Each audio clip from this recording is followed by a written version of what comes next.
Hey there, it's Jonathan Bocher from PlayGuitar.com. Today I want to look at the D-shaped triads on the first, second, and third strings. Now I recently did a video looking at the triads that I think of them as relating to the root 6 bar chords. Today we're looking at D-shaped chords, okay? And we're going to move those around. So we're going to be in the key of D.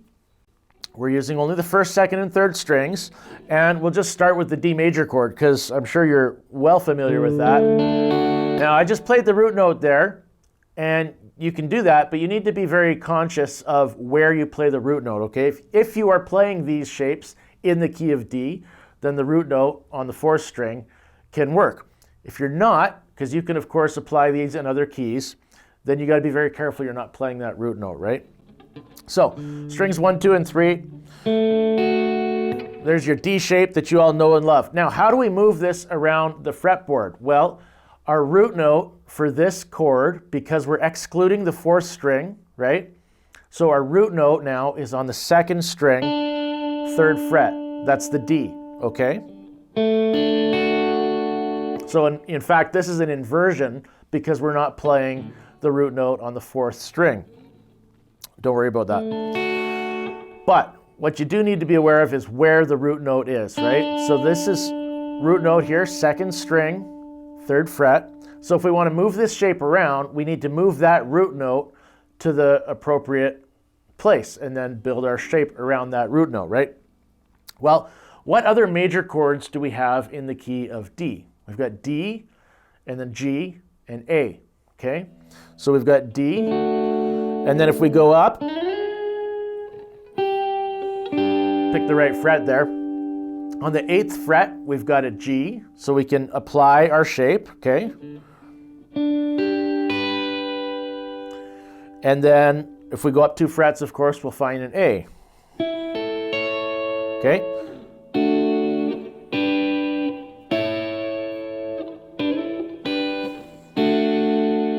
So there already we've got the 1, 4, and the 5 in the key of D major.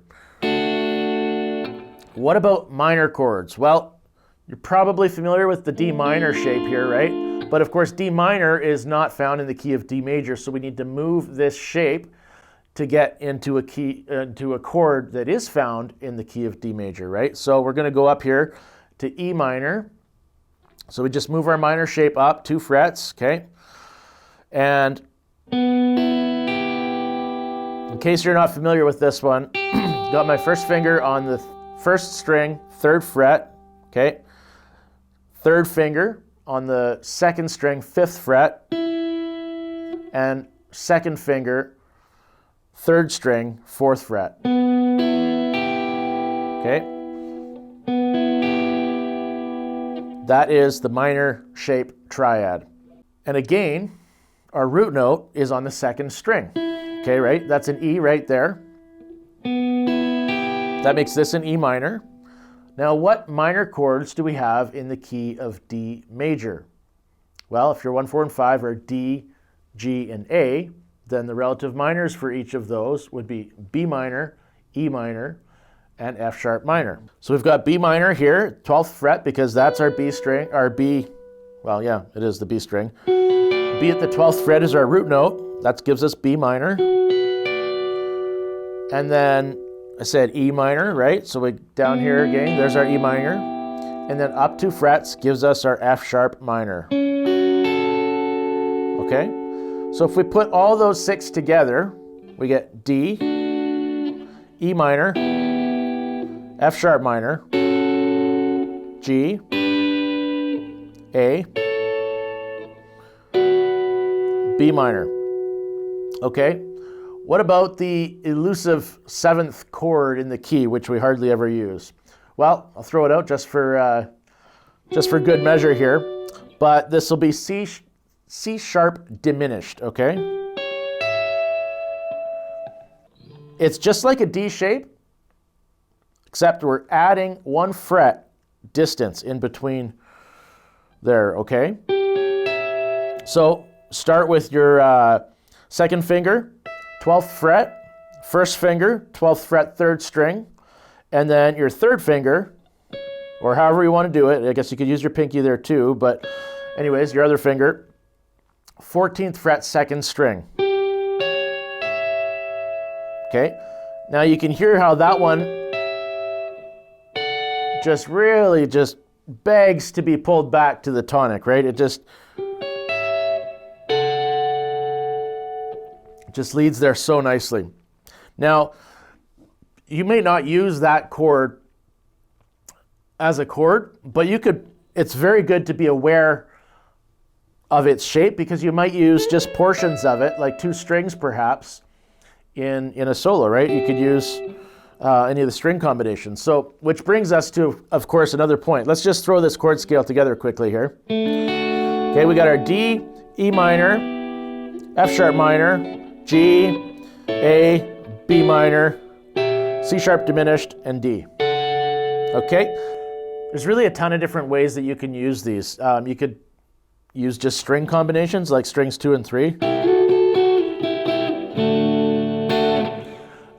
You could use like strings 1 and 3 or 1 and 2 or whatever. That's great. A great place to go looking for double stops if you want to use double stops in your solos. You could use them as kind of the skeleton around which you build single note lines. I love using that little lick, which I stole from Mark Knopfler out of Sultans of Swing, actually. And all that is it's based on this D sus shape, which we didn't talk about, but you know how to play a D sus here, right? Well, that applies to these shapes as well.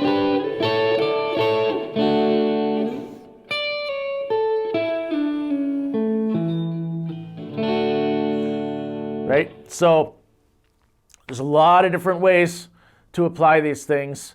What I recommend is just start getting comfortable with the shapes themselves, get comfortable with how to find them and where to use them on the fretboard, and of course, move these things into other keys, and then just start playing around with them. Put on a jam track, start playing around, just pick a string combination and start working with that. Play along with the chord progression, even just strumming or picking and following along with the triad to match the chord changes.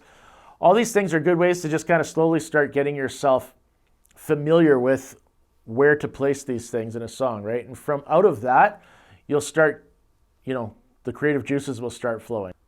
So like and subscribe for more lessons like this, and drop me a line in the comments below. Love to hear from you.